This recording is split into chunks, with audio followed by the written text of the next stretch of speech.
La page est à la BD ce que la scène est au film. En BD comme en film, il n'y a pas de place pour les temps morts. Les pages sont comptées et elles ont un prix.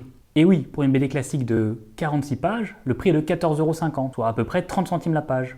J'ai passé mon CP. Au sein de ces 46 pages, chaque case devient importante. Elle doit alors véhiculer une idée, une émotion et faire avancer l'intrigue. Pour rappel, la BD est composée de pages, qui sont communément appelées des planches. Elles sont cintrées par une marge où le texte est absent. Dans cette planche va se succéder des cases qui délimitent un dessin et son texte. Mais à partir du moment où chaque case, comme un morceau de puzzle, est nécessaire pour comprendre la globalité de l'histoire, les pleines pages semblent de facto superflues, voire même complètement contre-productives. Car oui, la pleine page, c'est lorsqu'une planche entière est consacrée à une seule et unique case, comme ici avec cette magnifique pleine page de Black Sad par Canales et Guarnido, façon plan aérien d'un polar façonné à l'aquarelle. C'est somptueux, n'est-ce pas? Mais alors à quoi sert la pleine page? Incorporer une pleine page dans un récit, c'est une lutte. Une véritable lutte entre les 8 cases qui forment habituellement la page et l'unique et seule case qui est gardée pour faire cette pleine page. Laquelle est vraiment la plus utile? Et lorsqu'on répond à cette question, lorsque la pleine page est bien faite, elle permet alors d'étoffer le récit à travers un numéro d'équilibriste, casser le rythme, casser l'avancée du récit au profit d'une seule et unique image qui marque le lecteur en profondeur. Alors rappelons que les pleines pages sont utilisées par tout type de BD, du polar au récit d'aventure, en passant par la science-fiction et la fantasy. Petit tour de la question avec les pleines pages de bande dessinée, comics et mangas à part, représentant une seule et unique case avant de vous en faire un top 10, évidemment. Où trouve-t-on ces pleines pages? Les pleines pages sont particulièrement appréciées en ouverture de récit. Et c'est vrai qu'il n'y a pas de meilleur accueil en ouvrant une BD, en commençant une histoire, que d'avoir ce cadeau d'une planche entière en première page. Cela permet de camper le lieu de l'action et d'immerger complètement le lecteur dans l'ambiance et l'atmosphère singulière de la BD. Comme dans His Majesty's Ship, où le second tome commence directement avec une pleine page d'un bateau. Et oui, comme si avec le titre on n'avait pas compris que ça allait parler de bateau. En même temps, là c'est joli ciel et mer tranquille, façon Club Med, mis à part Benjamin le matelot, Ben, qui est condamné à recevoir 12 coups de fouet. Le lecteur est captivé. Et Bess se fait le maître dans ce genre d'entrée, puisqu'on retrouve dans Incredible India le même procédé dont il en tire la substantifique moelle. Il y a le ciel blanc et seulement un vautour qui se dégage. Le mec n'avait plus de couleur, c'était la fin du mois, il n'y a pas d'autre explication. Et le narrateur va saisir le lecteur à travers une lettre adressée à un certain Paul. Bon, blague à part, c'est minimaliste, mais c'est bougrement efficace pour lancer le lecteur à l'intérieur du récit. Mais les paroles ne sont pas toujours obligatoires dans les premières pages, comme sur cette ouverture de 47e corde par le boucher, avec le bleu de la mer, un bateau et une femme métamorphe capable de prendre n'importe quel visage, un peu comme les pleines pages elles-mêmes. Et ici, la pleine page place la femme au centre, pour centrer le sujet, mais d'un tourbillon de mouettes annonce d'un danger en eau trouble. Parfois, le ciel ne se dévoile pas entièrement. Et c'est l'occasion de quitter la dichotomie du ciel et de la mer, du noir et du blanc, pour introduire la construction humaine, autant que la couleur rouge.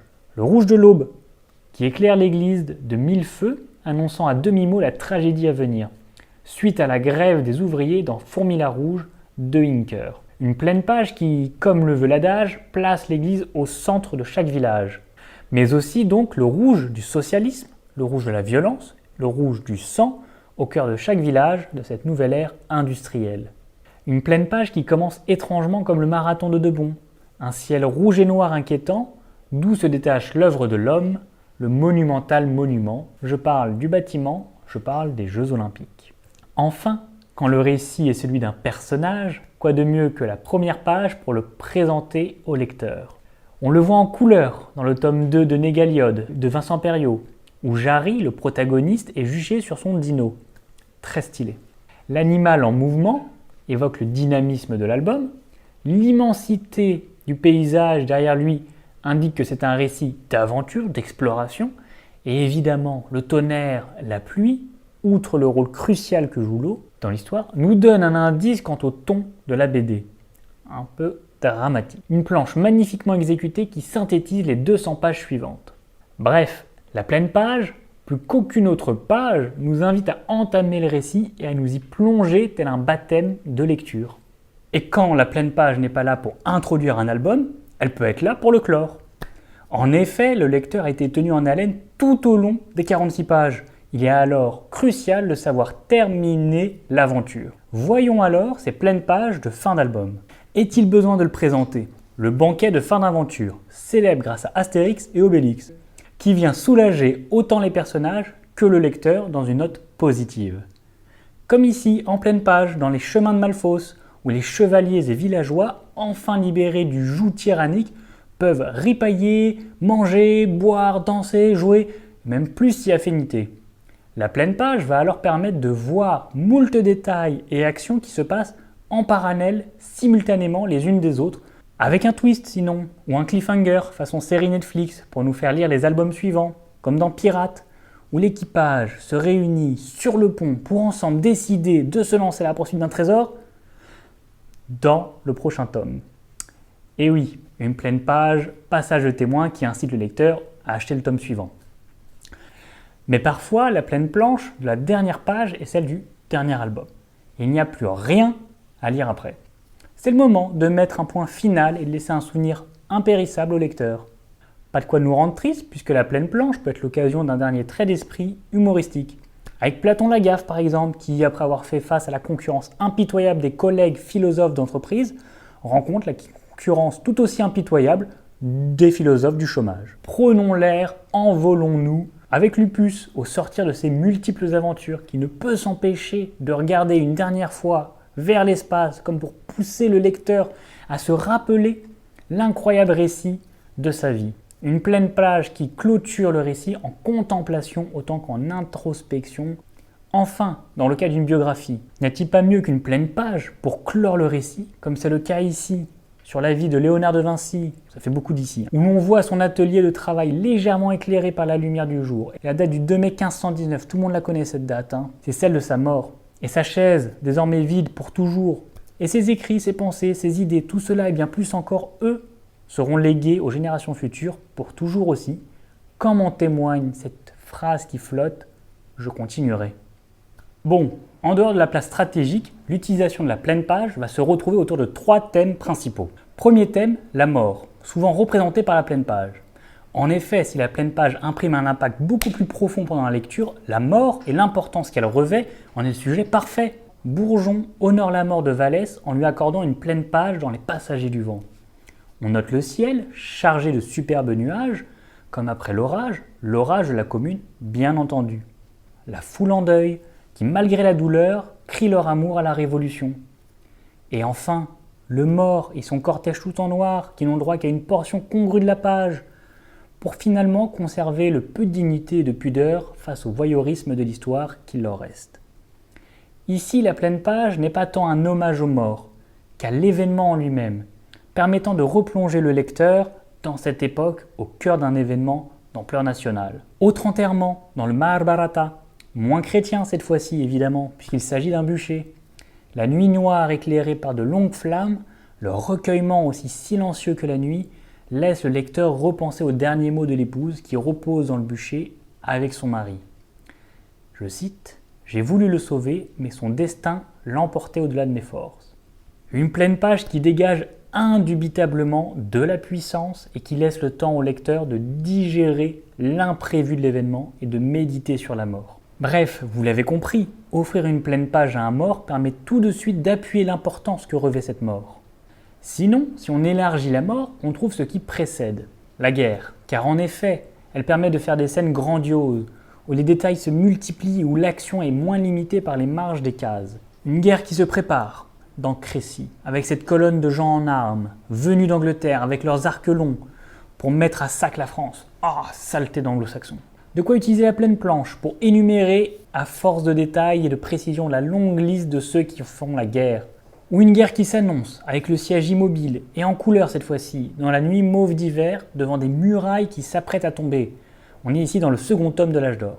La pleine page permet cette fois-ci de mettre en opposition les forces, les assaillants qui s'étendent sur la moitié basse de la page et sur la moitié haute, l'immense château qui par la perspective semble bien petit comparativement, rendant imminente sa chute. Et c'est parfois même beaucoup plus violent, comme dans l'Incal, où les rayons laser tirent de toutes parts, multipliant les couleurs et les explosions. Et ici, Moebius fait le tour de force d'au contraire accélérer le rythme à travers la simultanéité de l'action. Deuxième thème apprécié en pleine page, c'est la représentation des lieux. Et oui, quoi de mieux qu'une pleine page, qu'une page entière pour représenter un lieu à la manière d'un grand tableau de peintre. L'occasion, lors d'un voyage champêtre, de présenter les abords du plus modeste château de Bodenwerder, c'est imprononçable. Lieu de naissance du peut-être pas si imaginaire que ça, baron de Munchausen, tout aussi imprononçable, avec un dessin coloré et rond dans le baron. Ou une forteresse, mais imprenable ici, faite d'ivoire et d'obsidienne, qui écrase de sa majestueuse taille le lecteur, sans doute fébrile d'Elric, à la vue de cette pleine page magnifique. Mais la pleine page rend aussi honneur au lieu d'effervescence de la nature. Dont l'eau, thème souvent représenté en pleine page, avec cet océan en camailleux de verre au 9 dixième qui laisse sur le dernier dixième un bout de bateau, un bout de ciel et un bout de terre dans Rorke. La nature sans ville, sans couloir, sans voiture, sans eau, sans coquelicot est possible. C'est ce que propose ce magnifique tableau pastel des Amants de Chamat pour nous laisser rêveurs devant ce ciel étoilé où les arbres s'étirent jusqu'à atteindre ce ciel d'été. Mais comment parler de pleine page, comment parler de nature sans aborder le maître en la matière, Clément Vullier, dans Comète. Voici ce qu'on a retenu, une pleine page tout en nuages, boursouflée d'éclairs, avec un bout de montagne gelée, avec un bout de ciel, mais surtout les nuages. Que du bonheur. Et ça tombe bien car la pleine page aime représenter la nature, mais aussi l'espace, comme on l'a vu avec la dernière page de Lupus, en noir et blanc, ou les Amants de Chamat. L'espace, en tout autant coloré, mais avec un vaisseau encore plus menaçant, dans cette pleine page poétique qui vient conclure la case des métabarons. Une magnifique pleine page. Quittons le simple espace pour préférer l'espace entre la planète Terre et Mars dans le culte de Mars.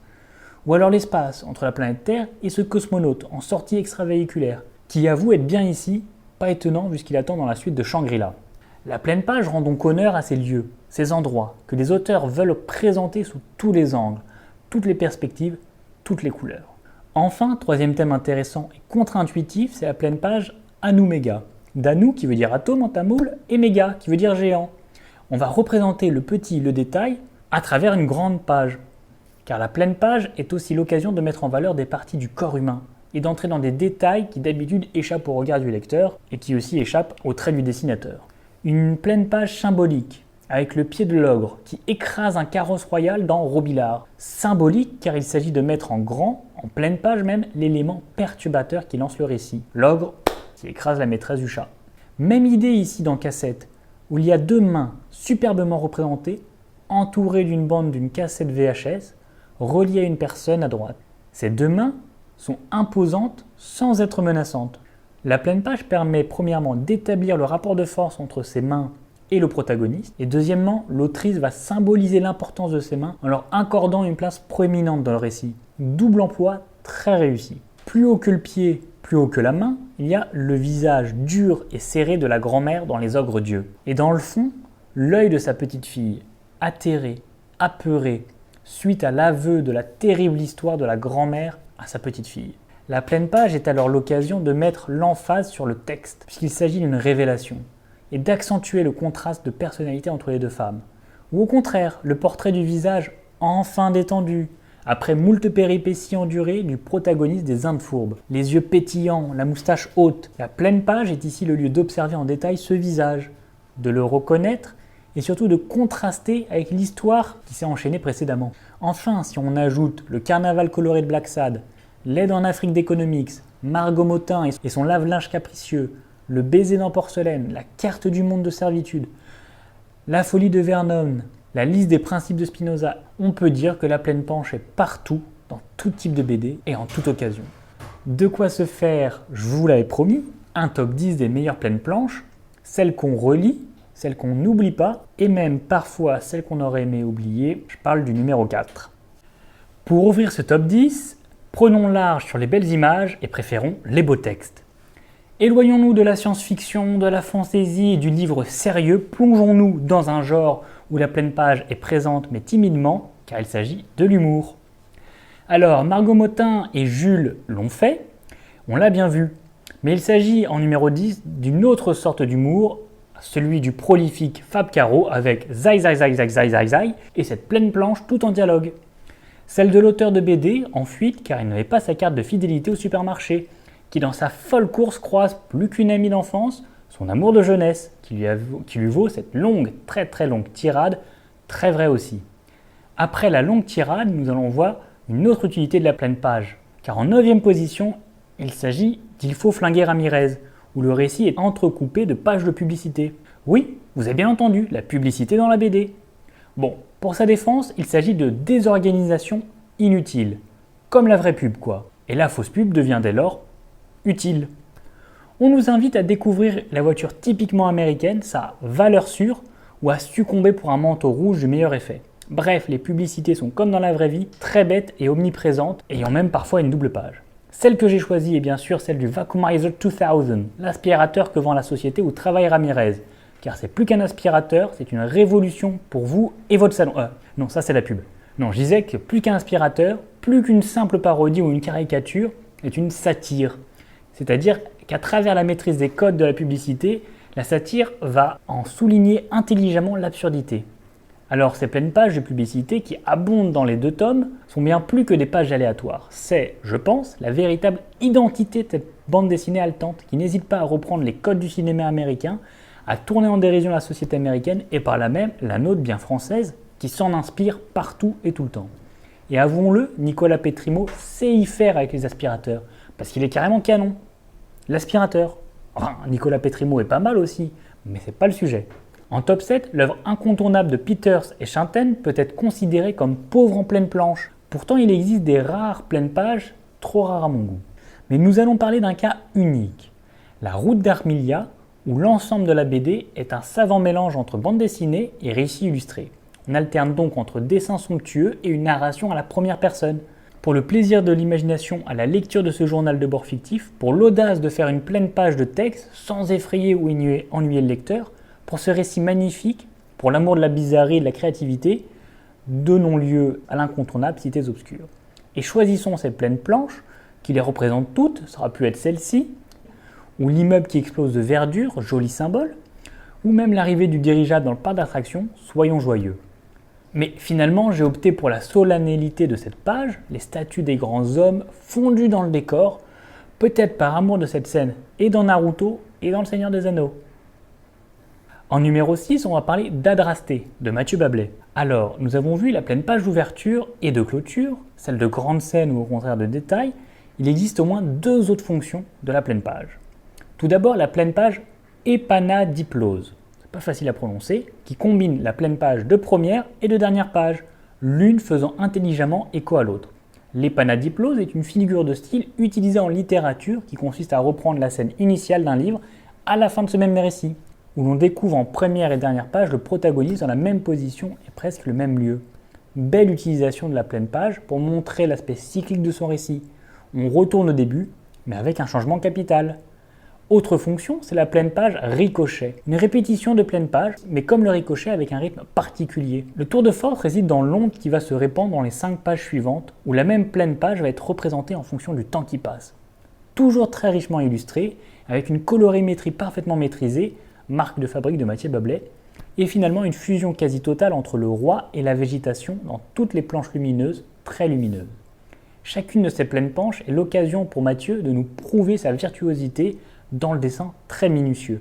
Et finalement, cette dernière pleine page qui vient incroyablement bien clore le récit. Adrasté donc en 6e position pour cette utilisation de la figure de style imprononçable et pour l'utilisation de pleine page ricochet. Pour cette 5e position, on quitte l'humour, on quitte l'aventure façon US, puisqu'ici on va s'attarder au reportage. Car oui, si le reportage est là pour faire passer des messages, véhiculer des idées et partager des points de vue, souvent délaissés, la pleine page est par conséquent une arme privilégiée pour ce genre. Et c'est ce que nous allons voir tout de suite. Et la BD que j'ai sélectionnée, c'est Kobane Calling par Zero Qualcare. Pour rappel, l'italien Zero Qualcare, imprononçable non plus, s'engage dans un voyage pour Kobane, à seulement quelques kilomètres du front et des miliciens de Daesh, entre la Turquie et la Syrie. Véritable reporter de guerre, l'auteur va immortaliser avec des touches d'humour une tragédie géopolitique. Alors pour cette pleine page, l'évidence s'imposait à moi. Je ne devais pas choisir une pleine page, mais bien 2 pleines pages. Après tout, c'est moi qui décide, donc pourquoi pas. Et pour la première pleine page, sortez vos mouchoirs car on plonge dans le cimetière des martyrs de Daerik, tombés en se battant contre Daesh en 2015. Pour côtoyer, ouvrez les guillemets, ceux qui sont morts dans cette guerre dont on parle tant en Occident et qui animent les campagnes électorales. Et à la suite de ces douloureuses, très douloureuses pages, en sortant du cimetière, la commandante Nasrine, qui accompagne l'auteur et qui réconforte du mieux qu'elle peut toutes ces familles brisées, explique que ce qui est important pour ne pas sombrer, c'est de ne pas oublier pourquoi on résiste. La simplicité d'un dessin, un texte réduit à l'essentiel mais poignant, les ingrédients d'une pleine page impactante. Alors oui, cette pleine page, c'est un peu mon geste, modeste, pour ne pas oublier pourquoi on doit résister, pour ne pas oublier pour qui on doit résister. Et pour cette seconde pleine page, j'espère que vous n'avez pas rangé vos mouchoirs, et attention spoiler, car il s'agit de la page finale. On retourne à Kamishli, où chaque lampadaire affiche la photo d'un martyr, un combattant mort au combat. Et alors que l'auteur est rentré chez lui dans la sécurité de l'Europe, on apprend à travers cette ultime page qu'un nouveau portail est accroché au lampadaire, celui de la commandante Nasrine qui nous accompagnait tout au long de ce reportage. Une page finale, brutale et inattendue. Je vais vous présenter maintenant une BD violente pour une pleine page qui ne l'est pas. Et ici on passe clairement sur du interdit aux moins de 18 ans. L'occasion de voir une autre fonction de la pleine page, celle de l'écho. Une pleine page qui va revenir à l'identique ou presque pour ponctuer le récit un peu à la manière d'un cauchemar. Et pour la pleine page de ce top 4, j'aurais pu choisir un éléphant ou un dessin d'enfant joli et coloré. Mais finalement, mon choix s'est porté sur une simple statue, puisqu'il s'agit des statues de l'île de Pâques, illustrées dans Blast par Manu Larsenet. Et justement, comme le protagoniste, ce moai évolue. On le rencontre tantôt en comparaison, en petite case avec justement notre protagoniste, tantôt sur un livre, tantôt de profil surplombant le protagoniste, tantôt de face mais coupé aussi dans le creux de la main, tantôt immense et dédoublé comme de montagne. Bref, le moai est partout puisqu'il accompagne le récit et le ponctue symboliquement. C'est donc ce que j'appelle une pleine planche erratique, c'est-à-dire qu'on la retrouve tout au long de l'intrigue pour guider le lecteur sans pour autant qu'elle marque particulièrement la première et la dernière planche, ni avec un rythme particulier comme le ricochet. Elle revient hanter le récit, ponctuant certains passages, comme un cauchemar lancinant dont on craint le soir sans certitude de refaire pendant la nuit. Manu Larsenet représente à travers l'image du géant de pierre les forces en contradiction dans Blast, les mystères et la puissance de la nature face à la destinée autant que la folie de l'homme. Un moai comme une thèse, un moai comme un protagoniste, un moai pour cette 4e place, un moai, un moai, un moai.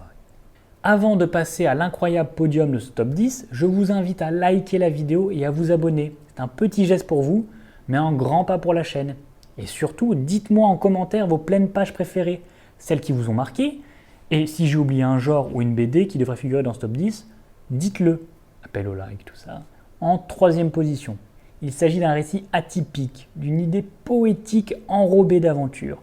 Je vous parle ici d'un président, ou presque, car je vous parle de Roosevelt, mais de Ross et Roosevelt, et de sa fabuleuse série Ce. Tout d'abord, qu'est-ce que Ce ?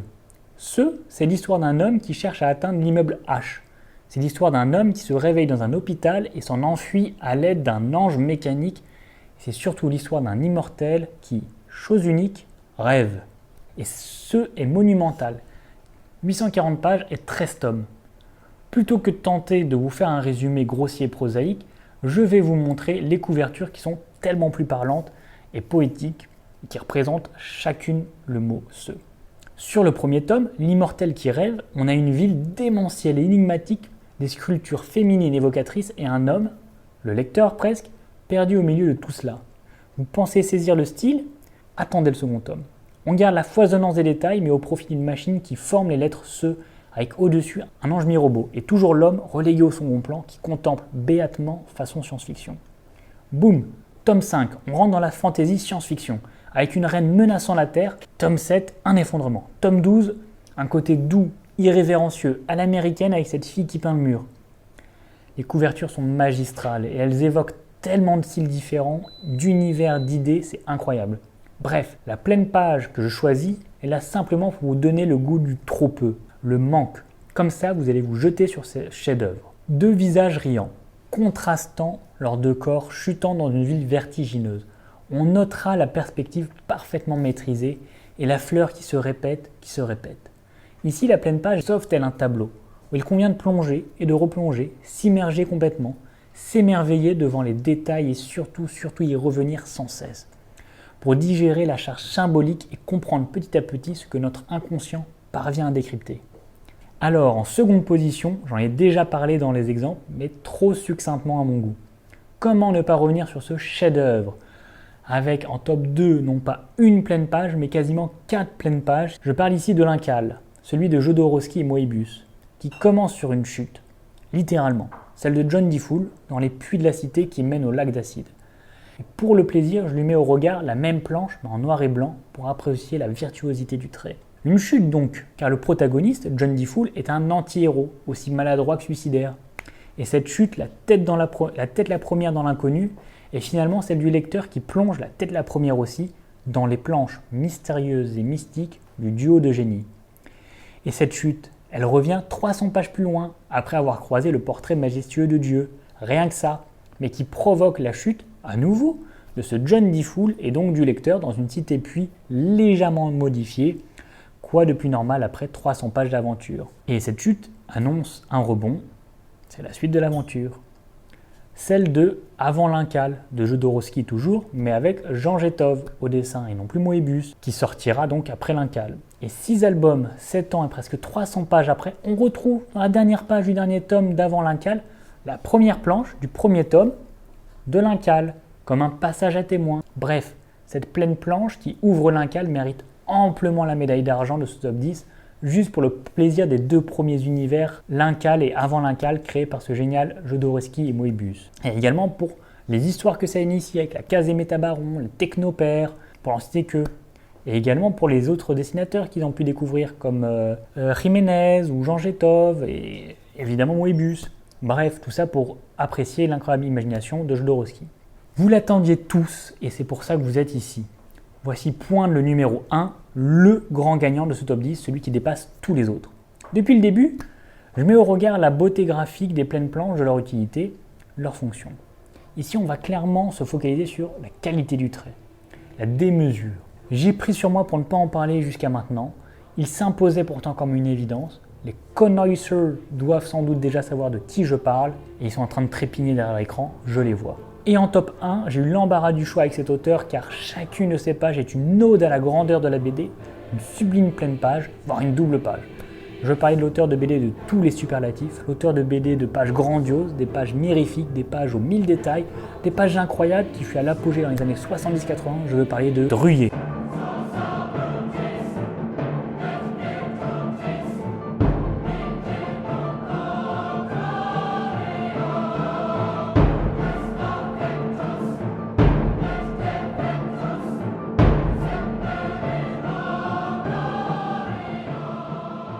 Comme vous avez pu le constater, Druillet est juste un génie de la BD, opérant des dessins généreux entre hard rock et psychédélisme. Co-créateur de Métal Hurlant oblige, des mises en scène absolument folles avec un souci du détail à se damner. Il faut savoir que Druillet, contrairement à beaucoup, pense d'abord la page puis après la case. D'où l'immensité des pages, du Gustave Doré sous amphétamine. Il est principalement connu pour sa série Lone Sloane, anti-héros galactique aux yeux rouges, maudit des dieux, éternellement blasé, ou énervé. Sympa les gars. Dans sa folie géniale, Philippe Druillet va même adapter Salammbô de Balzac dans son récit avec Lone Sloane. Et donc, quelle planche pour représenter tout cela? J'ai l'embarras du choix. Cette statue tricéphale avec un ornement magnifique, ou cette machine infernale triturant notre pauvre héros, sublime. Finalement, j'ai fait sobre. J'ai choisi une image emblématique pour le co-créateur de Métal Hurlant, ce visage hurlant entouré d'une machine de métal infernale qui se passe de commentaires. Il a influencé bon nombre de ses pairs, tant sur le style graphique, sur les idées, que sur les codes qu'il a cassés. C'est un amoureux des beaux dessins et surtout des planches qui claquent. Et merci à vous d'avoir suivi la vidéo jusqu'au bout. On se retrouve dans la prochaine vidéo. D'ici là, lâchez un pouce bleu si le cœur vous en dit, mettez un commentaire, abonnez-vous à la chaîne, partagez la vidéo à vos amis, parlez-en à vos amis fans de BD ou au contraire à vos amis réfractaires et surtout prenez soin de vous et de vos BD. À bientôt.